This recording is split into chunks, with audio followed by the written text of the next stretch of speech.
지금 문 정권이 4월 11일 한미 정상회담에서 어떤 형태로든지 미국을 꼬드겨서 자신들이 굿 이너프 딜이라고 부르는 스몰 딜의 일종으로 북한이 죽어도 안 하려고 하는 핵 리스트 제출이 아닌 다른 방식의 미북 대화 재개를 끌어내려고 하고 있습니다. 그런데 미국 측에서는 절대로 비핵화 전에 제재 못 푼다고 강경한 방침이 통보되고 있는데요. 자, 이 와중에 오늘 새벽에 미국에서 조양호 한진그룹 회장이 별세를 했다 하는 보도가 나왔습니다. 자, 뭐 숙한이라고 노는데요. 그건 아니고 혀가 이렇게 꽈리가 굳어져 가는 그런 병에 시달리고 있었는데 한진그룹이 문정권 들어서고 한 2년을 엄청 얻어맞았지요. 물론 그 배경에는 한진그룹 오나 일가의 갑질이나 태형적 행태가 문제가 됐지만은 그런 문제를 넘어서서 회사의 경영권을 일종의 탈취하려는 그런 시도 하에서 지속적인 공격이 있었던 것도 사실이 아니라 할 수 없을 겁니다. 그렇기 때문에 그 과정에서 조 회장의 병세가 악화되어서 사망에 이르게 되었는데요. 잘 알려지지는 않았지만 제가 알기로는 조양호 회장은 아까 말한 폐에 이 호흡을 하는 허파과리가 굳어져서 더 이상 이렇게 기능을 하지 못하게 되면서 폐 이식 수술을 미국의 남가주 대학 USC 병원에서 받았습니다. 그러니까 폐 이식 수술을 받았는데 그 부작용이 최근에 회사의 사내이사 박탈 그리고 회사 경영권에 대한 정권의 흔들기 등에 견디지 못해서 사망에 이르게 됐다. 저는 그렇게 보고 있습니다. 그래서 언론들이 뭐 단순하게 숙한으로 별세했다라는 차원보다는 좀 더 깊숙한 이야기가 있는 걸로 알고 있고요. 자, 한 정권이 한 기업이 잘못했으면 법에 따라서 처벌만 잘못한 부분만 처벌을 하고요. 기업의 경영권은 주주들의 입장에 맡겨야 되는 것이 자유시장 경제의 기본 원칙인데 저 회사의 오너 일가의 약점을 바탕으로 삼아서 저 회사를 탈취하겠다. 이런 음모를 꾸미는 속에서 오너가 사망하는 사상 초유의 일이 벌어졌습니다. 이 부분에 대해 문 정권은 아마 역사적으로 어떻게 기록될지 나중에 한번 두고 보겠습니다. 자, 문 정권은 지금 미국에 온갖 사람을 다 보내서 지금 이번에 한미 정상회담에서 북한이 비핵화 협상에 복귀할 수 있는 그런 명분을 미국이 좀 만들어주라 하고 그걸 말하기 위해 문재인이 미국 가서 트럼프를 만나기 전에 자신들의 신복들을 보내서 혈안이 됐습니다. 자, 가장 최근에 미국을 방문하고 돌아온 문 정권이 통상교섭으로 한미 간에 FTA 협상 등을 갖다가 논의했다는 김현종 국가안보실 2차장은 한미 정상회담에서 좋은 결과가 나올 것 같아 말을 하면서 백악관의 NSC 부보좌관 찰스 쿠퍼먼과 아젠다 세팅 논의를 했다. 대화는 잘 됐다. 이렇게 말을 했습니다. 한미 간의 대북 제재를 두고 엇박자가 벌어지지 않느냐라는 이야기에 미국 쪽 반응과 분위기는 매우 좋았다. 엇박자라고 생각 안 한다. 최종 목적지 즉 엔드 스테이트나 로드맵에 대해 의견이 다 일치하기 때문에 균열이 있다는 것은 사실이 아니다. 건강상 관광이나 개성공단 재개 같은 제재 완화를 의제로 다룰 수 있느냐 하니까 그건 전혀 언급이 이루어지지 않았다. 이렇게 말을 했습니다. 그런데요, 밥 우드워드 워싱턴 포스트 기자가 낸 공포라는 백악관의 트럼프라는 이 책에 보면요. 제일 앞에 시작이 게리 콘 국가경제위원장이 트럼프가 불러서 가니까 트럼프가 이렇게 2017년 8월경입니까? 문재인이 미국을 왔다가 가고 난 이후에 트럼프가 한미 FTA를 폐기한다라는 공문을 이렇게 지금 써놨더라. 그래서 자기가 이걸 갖다가 감추려고 당시 백악관 비서실장과 자기가 둘이가 여러 번을 감추었다. 트럼프가 어떤 사적 라인을 통해서든 이 공문을 완성해 가지고 서명을 하려고 자기를 불렀다. 그러니까 한미 FTA를 폐기하려고 한국에 통보한다라는, 즉 FTA는 한쪽이 통보하고 난 뒤에 얼마 지나고 나면 효력이 발생하는 거죠. 즉 한미 FTA가 깨지는 거죠. 그래서 트럼프가 이거를 써놓고 공문을 완성을 해놓고 여러 번 자기를 불렀고, 그래서 자기는 그때마다 기회를 봐서 공문을 숨겼다.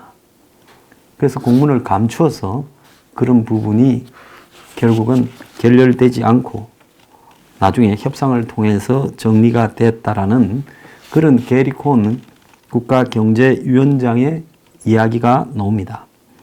여기에 보면 이 한국 대통령 문재인과 한국의 통상교섭본부장 김현종 앞으로 보내는 내용입니다. 한국에는 이걸 갖다가 잘 보도하지 않는데요. 자, 이런 식으로 트럼프는 당시에 한미 FTA를 깨려고 했던 겁니다. 사인만 하면 끝나는 상황에서 척건들이 말려서 정리가 된 겁니다. 그때 2017년 6월에 제가 문재인이 미국을 첫 방문하러 가기 전에 미국이 FTA 같은 걸로 판을 깨려고 놓을 가능성이 매우 크니까 아주 조심을 해야 된다라고 이야기를 한 바가 있습니다. 그런데 실제로 그 직전까지 갔던 게 확인이 됐습니다. 자, 그런데도 김현종은 의제 세팅이 잘 됐다. 김현종이가 가서는 문재인과 트럼프가 무슨 이야기를 할 건지를 서로 협의하고 왔다라는 겁니다. 그런데 이와 관련해서 미국 국무부가 남북협력 사업에 한해서 대북 제재를 면제시켜 달라는 개성공단 기업인들의 호소와 관련해서 이를 묵살하고 제재는 이행되어야 된다라는 입장을 밝혔다고 그렇게 VOA 등이 보도를 한 바 있습니다. 특히 이번에는 한국의 개성공단 기업인들이 아마 정부가 시켰는지 서로 협의했겠죠. 미국의 트럼프 대통령에게 남북 협력 사업에 대해서 대북 제재 면제를 좀 시켜달라. 그런 부분에 대해서 특별 호소문을 보냈는데 모든 유엔 회원국들이 유엔 제재를 완전히 이행하기를 기대한다고 냉정하게 잘라 말하면서 모든 나라가 북한의 핵과 미사일 도발 프로그램을 끝내는 것을 도울 책임이 있다는 것을 심각하게 받아들여야 된다. 그리고 문재인이 밝혔듯이 남북 관계가 북핵 프로그램 해결과 별개로 진행될 수가 없다라고 이야기를 했습니다. 자, 보통 이런 특별한 호소 등에 대해 이렇게 냉정하게 잘라서 대답하기가 쉽지 않은데요. 미국이 아주 냉정하게 이야기를 했고 북한을 압박하기 위해 한국과 일본으로부터 어떤 협력을 기대하느냐고 기자가 묻자 이 관계자는 일본과 미국은 한국과 함께 국제 압박 캠페인의 최선두에 서 있다 했습니다. 자, 여기에서 일본, 미국, 한국이라고 안 하고 일본과 미국은 한국과 함께라고 말을 쓰면서 일종의 너네들을 지켜보고 있다라는 그런 뉘앙스를 담았습니다. 모든 나라가 유엔 안보리 결의에 따른 의무를 완전하고 효과적으로 이행하도록 만들고 북한의 무기 프로그램에 유입되는 수입원을 추가로 제한하여 북한의 개탄스러운 인권 상황이 주목받고 이 문제가 다뤄지도록 하는 것이 한미일 3국이 주도하고 있는 압박 캠페인의 목적이라면서 한국이 주도 국가의 하나라고 못을 박았습니다.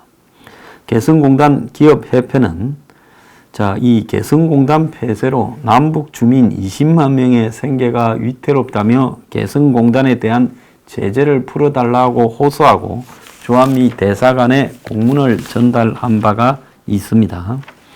자, 그런데 미국이 한두 번도 아니고 지난 주말에 여러 차례에 걸쳐서 한미 정상회담과 북한의 최고인민회의, 국회 다 4월 11일 날 있습니다. 그걸 앞두고 제재 완화가 없다라는 메시지를 내놓고 있습니다.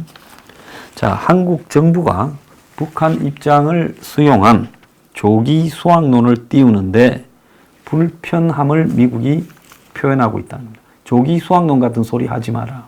안 되면 끝까지 버텨야지. 뭔 조기 수학론이냐. 수정 안 한다라는 이야기입니다.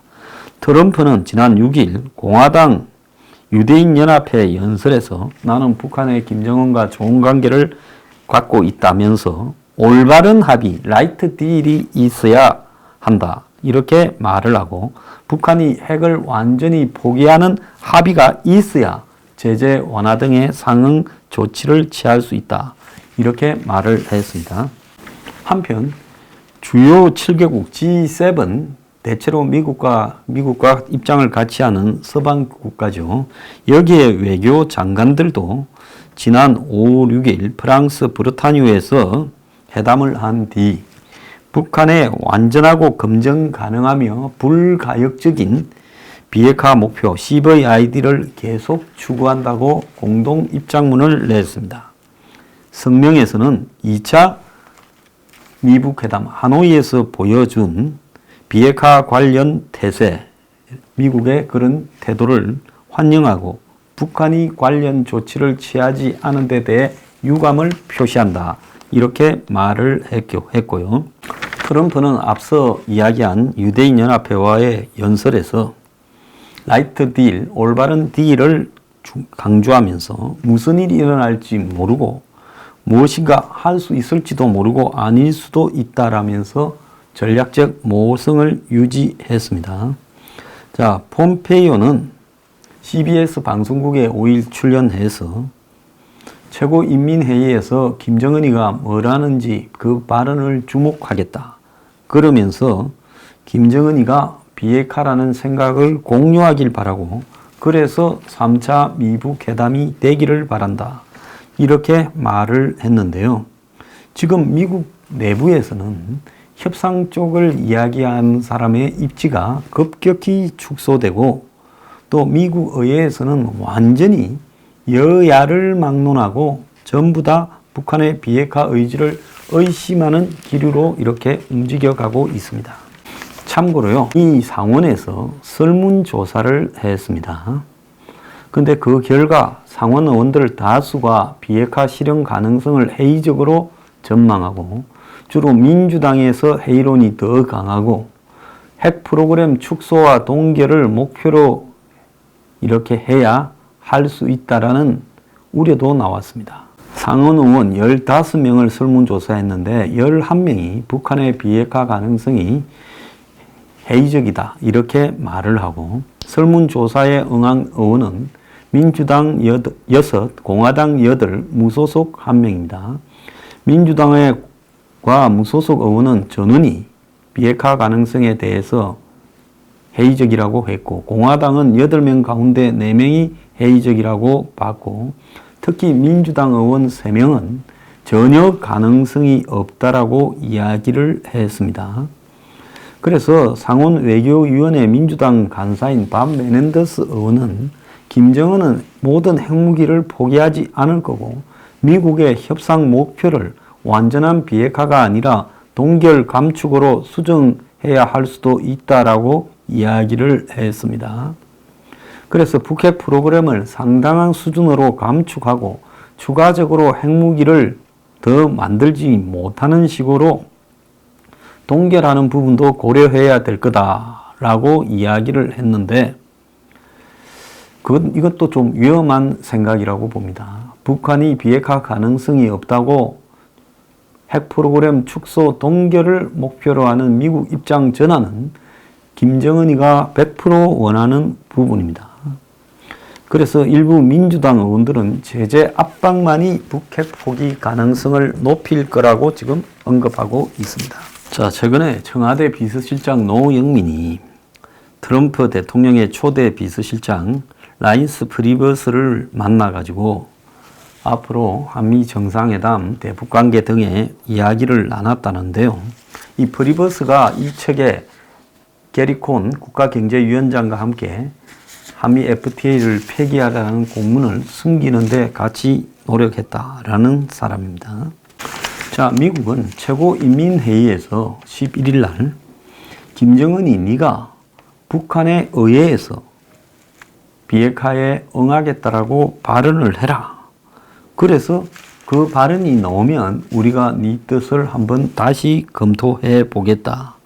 이렇게 지금 이야기를 했습니다. 한국의 청와대는 남북 경협으로 비핵화를 이끌겠다고 트럼프한테 설명을 해서 지지를 획득하는 것을 목표로 하고 있다고 합니다. 여전히 트럼프가 그래도 비핵화, 북한과의 협상 이런 부분에 의지가 강해서 설득하면 될 거라고 이렇게 보고 있는데요.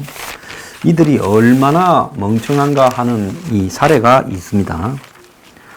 자, 미국이 사실상 실무회담에서 2차 미북 회담 때 이야기입니다. 북한이 요구하는 영변을 상대로 한 이 대북 제재 완화를 미리 거부한다라는 부분을 그대로 가지고 있었는데 왜 북한이 김정은이가 트럼프 앞에서 그대로 내밀다가 트럼프가 판을 깨는 것을 초래했느냐. 이 부분에 대한 미스터리가 지금 여러 군데서 이야기가 나오고 있습니다. 자, 플랜 B도 없이 A 하다가 안 되면 B로 바꿔야 되는데 무조건 트럼프와 정상회담을 밀어붙였는데 북한은 영변 폐기를 큰 양보로 착각을 했거나 궁지에 몰린 당시 미국의 이 청문회에서 고은 변호사가 나오고 또 뮬러 특검 보고서가 나오기 직전이고 하니까 얘들이 일부러 그런 날을 미북 2차 정상회담 날짜로 정해가지고 양보할 수밖에 없을 거다라고 오판을 했다라는 겁니다. 그런데 실무회담에 나섰던 최선희나 김혁철이가 김정은이한테 잘못 보고한다는 것은 북한 체제에서 있을 수 없는 일이기 때문에 김정은이가 트럼프를 자기가 만나서 이렇게 궁지에 몰린 트럼프를 압박하면 지가 원하는 답을 얻을 수 있다고 과도하게 자신감을 가졌다. 이렇게 해석이 되고 있습니다. 김정은은 하노이 회담 막판에 더 이야기할 게 있다고 했는데 북한의 통역관들이 우물쭈물하는 사이에 트럼프가 떠나버리는 황당함을 노출했다는데요. 지금 문재인이 미국의 강경 모드를 녹일 방안은 제가 볼 때는 없다고 봅니다. 자, 하노이 합의안이 지금 틀렸다고 그래서 깼다라고 주장하는 트럼프와 폼페이오 앞에서 한국 정부는 지금 미국의 북한에 대한 제재 유지에 대한 생각이 하노이 전보다 훨씬 강경해졌다라고 보고 있고 그래서 미국이 최소한의 비핵화 로드맵을 만들어야 된다라는 입장을 유지하고 있기 때문에 결국은 미국의 유연한 태도를 끌어내기가 거의 불가능할 것이라는 이야기가 지금 여러 군데서 나오고 있습니다. 하원 청문회에서요. 폼페이오가 나갔는데 한 의원이 김정은이 어디가 그리 좋으냐 하고 트럼프가 왜 김정은과 좋은 관계에 있다 말하냐고 비꼬았습니다. 자, 무슨 말을 해도 폼페이오가 깨지게 돼 있는데 폼페이오는 정치적 푸포를 하지 맙시다라고 이렇게 대답했다고 합니다. 즉 정치적으로 여기저기 말싸움을 걸지 마라 이런 이야기입니다. 그런데 일본은 미북 회담이 깨질 것을 알고 있었다는 겁니다. 미국이 알려줬는지 일본의 정보망이 포착했는지는 모르지만은 알고 있었는데 한국의 지금 정부는 뭘 믿고 그러는지 미북 회담이 잘 될 거라고 청와대가 희희낙낙하고 있었던 부분에 대해 아주 미스터리라고 할 정도로 지금 국제 외교가의 해자가 되고 있습니다. 자, 그래서 외교부가 알고도 보고하지 않았느냐라는 이야기가 나오고 있는데요. 왜? 청와대가 싫어하니까. 외교부가 그런 감을 잡았더라도 그냥 깨지고 난 뒤에 직접 TV 보고 알아라. 우리가 괜히 싫은 소리 했다가 또 우리를 쪼우는 거 아니냐. 지난 토요일 날 조선일보 일면에 휴대폰도 감찰 공포, 청와대의 눈치만 보는 외교부. 그래서 외교부 직원들이 통화 연결될 때 지지직 잡음이 나고 모르는 전화는 아예 안 받고 정보 유출자로 찍힐까봐 업무가 위축되고 있다. 그래서 북핵통은 과거에 외교부에 대북 비핵화 이런 전문가는 적폐로 낙인 찍히고 요직에는 낙하산들이 다 오고 있고 미국에서는 지금 한국에 정보도 잘 안 주고 있고 청와대도 지금 자기들이 알고 있는 정보 공유를 외교부와 안 하고 있고 외교부 패싱이라는 말까지 나오고 있고 내부에서는 청와대 뒤치다끌이 하다가 지금 외교부가 끝나게 생겼다. 그래서 지금 외교부가 거의 무너지고 있다라는 겁니다. 자, 외교에 밤낮이 없는데 지금 외교부는 미국은 이 한국하고 또 유럽하고 또 한국하고 이렇게 밤낮이 서로 다르지 않습니까?